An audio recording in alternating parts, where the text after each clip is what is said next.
Hi, Elisa Hollinger here. Today we're going to talk about the IRS. Woo! Okay, I'm the only one that ever gets excited about talking about the IRS. But today I wanted to talk about how to best protect yourself from the IRS, because a lot of people are concerned about the 87,000 IRS agents that are supposed to be hired, and rightly so.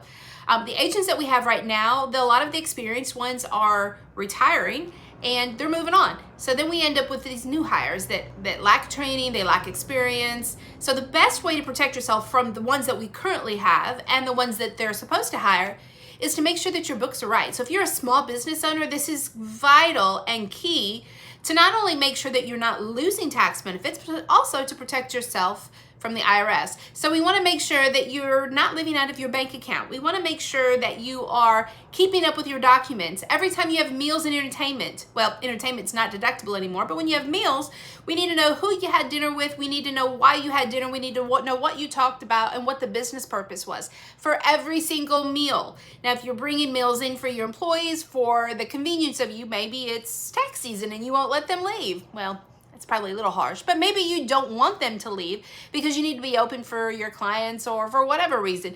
You're able to buy lunch for your employees and just make sure that you document the purpose of the lunch. And when it comes back to, let's see, we've talked about living out of your bank account. That means don't have all of your personal and business transactions in the same account. Have two accounts, one for your business, one for your personal. Transfer back and forth. That way, if you're ever audited, the IRS knows exactly where that money came from. And you don't have to try to, what's the word I'm looking for?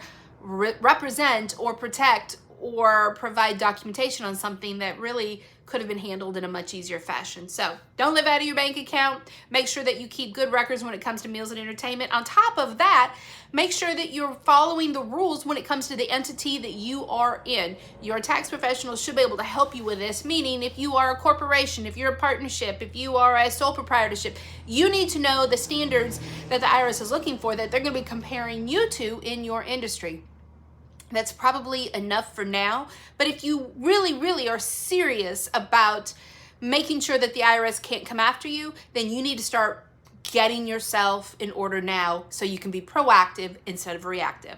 Take care. I hope that helps. And don't forget to like and subscribe our channel so you can get updated every time I share some goodness from the IRS. Thanks. Bye.